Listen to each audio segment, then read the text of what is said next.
but I really think the hatred from women started with his mother and his sister because he wasn't included. He was not a good kid. He was called into the office constantly. His pants even at school. It was almost like he did it purposely. First off, the yourself intentionally to hang out with mommy and to just try and get out of school, you know, that's profoundly embarrassing. I think Nick Fuentes and Caitlin Bennett are the two fascists whose origin story are themselves, and they've subsequently tried to deny it. All right, so if you haven't heard, Nick Fuentes, the neo-Nazi, who is basically the propagandist originator of the slogan, "Your body, my choice forever," which comes from a man who is both the king of the incels. He proudly boasts that he has never kissed a woman, never had a relationship with a woman, and is one of the proud incels. And in the incel community, apparently those are badges of honor. It's really, really bad if you happen to be an incel, if you actually have a relationship with a woman, if you try and cheat by, you know, hiring a sex worker. They want their incels to be 100%, you know, completely devoid of ever having sexual contact with women, all that kind of stuff. Well, all of that is happening at the same time as Nick Fuentes is doing a lot of really, really fucked up things. To everyone who doesn't know, Nick Fuentes went on dates as a meme with a male sex worker, and, you know, apparently all of the romance that you see in that live stream is all memes. It's hilarious. He pretends to be gay, but he's not. Ex-workers and roommates of Nick Fuentes said that he's also obsessed with them not releasing their cum, and wants to make sure that they're not cheating by masturbating within his own, you know, domain. So apparently he actually had a blacklight where he would like scan his roommates' like beds for cum stains to make sure that they weren't ejaculating. Again, profoundly weird behavior that kind of is verging on the there's something else going on here. Then there's also the time where Nick Fuentes broadcast gay porn to his audience, and then he said that it was Israeli agents that did that. It wasn't him. He doesn't enjoy or watch porn at all because, again, he's firmly against that kind of stuff, let alone hardcore gay porn. But that happened. So he was in the middle of one of his cozy TV streams, broadcast the gay porn, and everyone now is in his community saying that that was because it was Israeli agents and Mossad who were doing that, and it just seems to keep happening. But again, it could be nothing. Could be everything, but he is also the person right now, and it doesn't matter if he's a closet homosexual. It doesn't matter if he's an actual, you know, devout incel who hates women simply because he's a hardcore violent misogynist. He does. The effects are the same. It doesn't matter what the origin story is for his violent misogyny. He's still a violent misogynist, and right now he's pushing a lot of stuff on the internet, such as that line. Your body, my choice forever.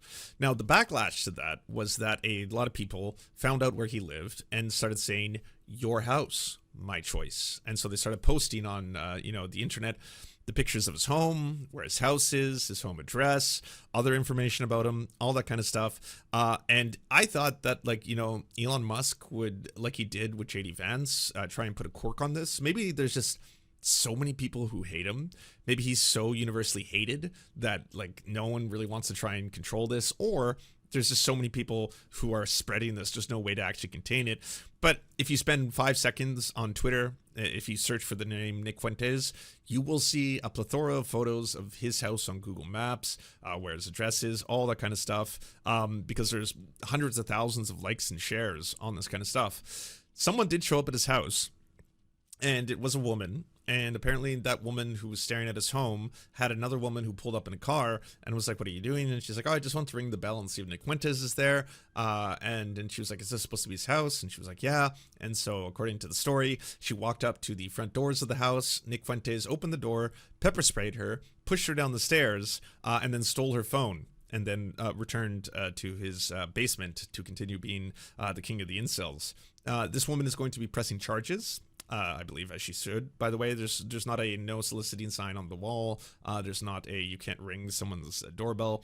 She was assaulted simply for ringing on a doorbell, and had her phone stolen and was then pushed down the stairs and all that kind of stuff. The Groypers are calling it a massive win. They're saying like this is a huge win for them. In addition to everything else, it's also led to someone who used to work with Nick Fuentes' mom actually uploaded and recorded this video to explain why Nick Fuentes is the way he is. Believe it or not, I work with Melissa Fuentes. That's Nick Fuentes' mother, the Your Body, My Choice kid, for 6 years at LaGrange Park, Illinois. And man, do I gotta get some things off my chest. Lauren still works at the place, so I won't drop where we worked at, but I do know that Nick has a twin sister named Melissa, and she is Lauren's pride and joy. She is the twin of Nick, believe it or not, and the one that came out well. Melissa and Nick both went to Lyons Township High School, and Melissa flourished where Nick did not. In fact, he was called many times into the office where Lauren had to leave work and I had to cover Lauren because of Nick's shenanigans. But I really think the hatred from women started with his mother and his sister because he wasn't included. He was not a good kid. He was called into the office constantly. Shit his pants even at school. It was almost like he did it purposely, so Lauren had to leave work and go get her son. And it was rough. It was very rough. I felt bad for Lauren at the time, but now that I think about it, she needed to get that kid help then, because it was clear that he was struggling with some mental issues back then. After Lauren's mother, so that's Nick Fuentes' grandmother, died, Lauren decided to make Nick go live in Berwyn into that house. That's the one that got doxed and the one that got leaked. But right now he is in LaGrange with his mother in the basement again, which she is not happy about at all. Anyway, I think this story, if your teen son is not starting to act right, is getting called into the office, I think we should do more therapy. I think we should prevent ourselves from becoming Lauren Fuentes and making a son like Nick Fuentes, because honestly it was an epic fail on her part, and I wish I helped her more in realizing that he needs help. So Lauren, if you hear me, please get him some. Believe it. So, first off, the shitting yourself intentionally to hang out with mommy and to just try and get out of school, that's fucking profoundly embarrassing. I think Nick Fuentes and Caitlin Bennett are the two fascists whose origin story are shitting themselves, and they've subsequently tried to deny it. But yeah, so this is the second time, by the way, someone has explained this story. There's someone who went to school, high school Nick, who posted on Reddit. He's like, hey, I went to high school with this guy. He shit himself to go to the office. I'm pretty sure he's got a lot of issues. Like, there's a lot more going on here than just he's some, king of this movement or group. And I think a lot more. It really seems like he's, got some really profound issues that he hasn't been able to have any help for. Therapy. For example, therapy could have helped this a lot, especially early on, right? More access to therapy for men. Normalizing therapy for men, also a very, very good thing. Nothing embarrassing about going to the counselor. I've done it. You can do it. Speaking to a counselor can be beautiful. Speaking to someone like that to be able to try and get you to realize aspects of yourself and make yourself more healthy, it's a beautiful thing. Normalize getting therapy. Normalize speaking to someone. And if you have people in your life, if you're so blessed that you have friends who like to, listen, and friends who like to talk to you about this kind of stuff, normalize men speaking to men about their issues and being vulnerable. So much strength in being vulnerable. It's a very powerful thing. Difficult to do. Really hard to expose yourself or open yourself up to someone else and then expose how sad you are, expose how you're not okay, to talk about that kind of stuff. Really, really powerful form of strength, and one that we should normalize and add to the aspect of what is to be masculine. A masculine man is willing to be vulnerable. He's not shut off like some kind of robot who's unable to have emotions or stuff like that, because this stuff seems to fester. This stuff seems to fester and grow, and then you take it out on other people. You take it out on women.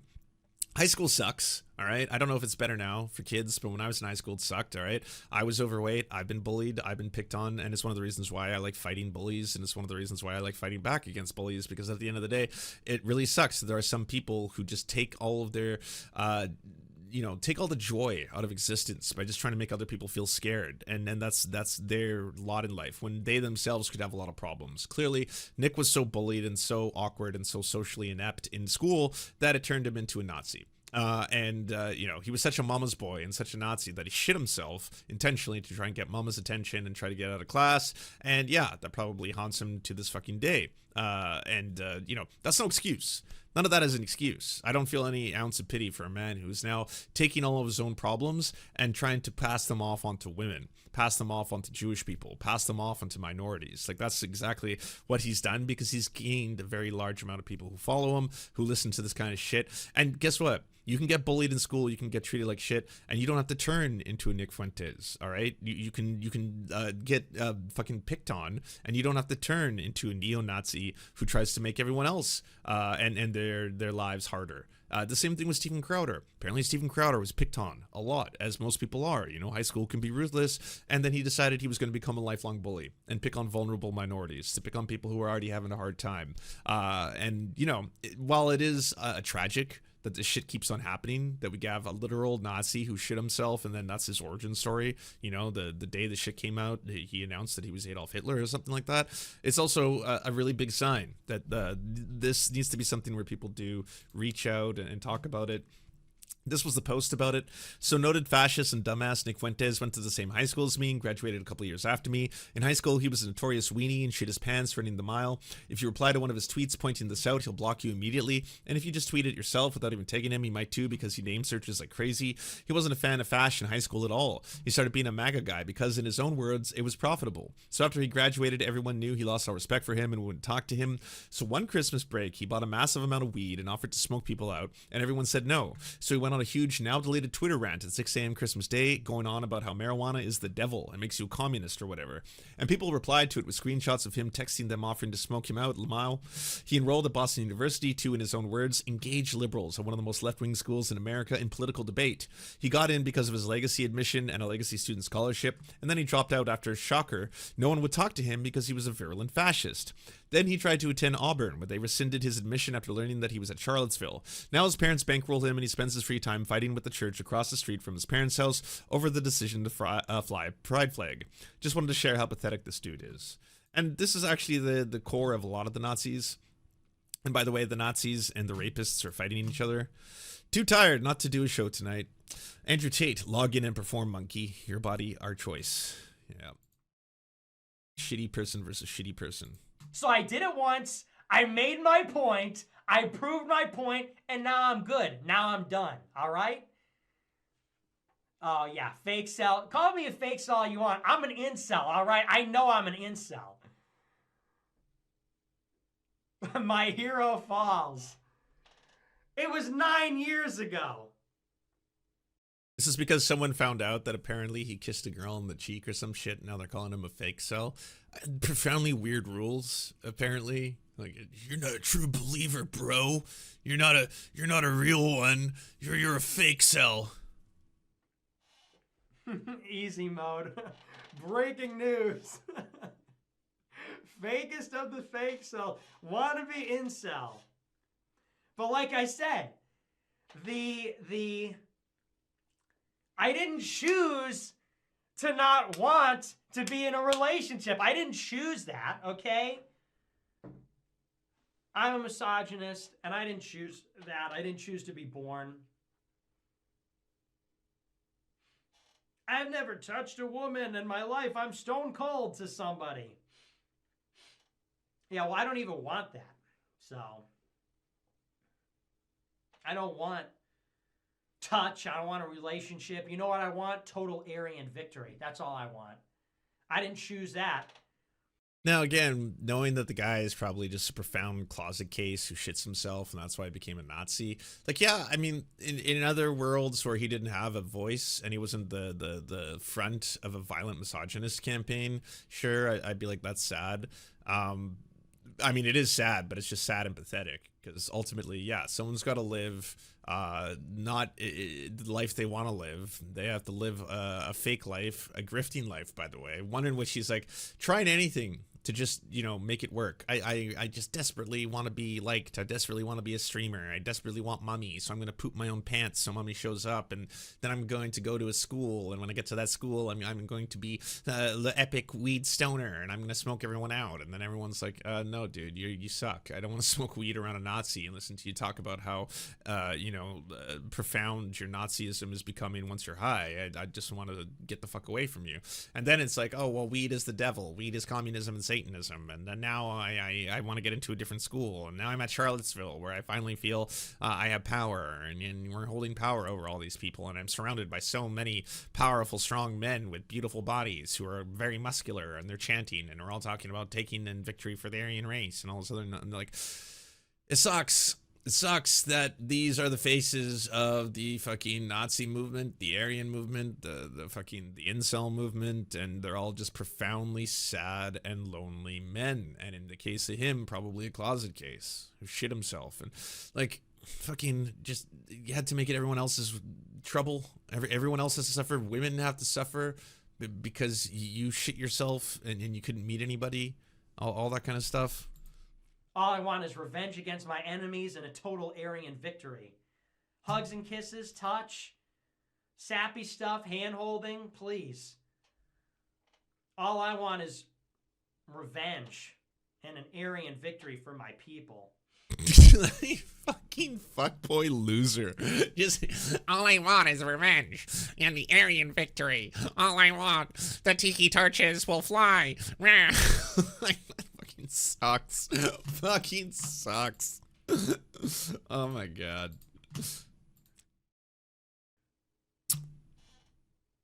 If you don't want it, it's Volcel. Nuh-uh, because I didn't choose to not want it. I didn't choose to not want it. I was born incel. I was born involuntarily.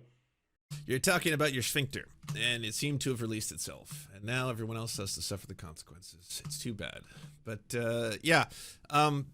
Save your love and your empathy for people who deserve it, and help people in your lives. There's a lot of men who are suffering. There's a lot of men who are sad, and there's a lot of men who, unfortunately, because of the reinforcement of what your gender has to be, aren't able to talk to each other. So if you got, you know, friends in your lives, doesn't matter if they're your homies, doesn't matter if they're your brothers, doesn't matter if they're your uncles, doesn't matter if they're your cousins, whoever they are, you know, work on getting them to open up, work on getting them to express themselves, work on getting them to find strength in vulnerability. Vulnerability? There you are. See, I'm being vulnerable in that I can't pronounce words for some reason today. But there's a profound strength in that, and help them.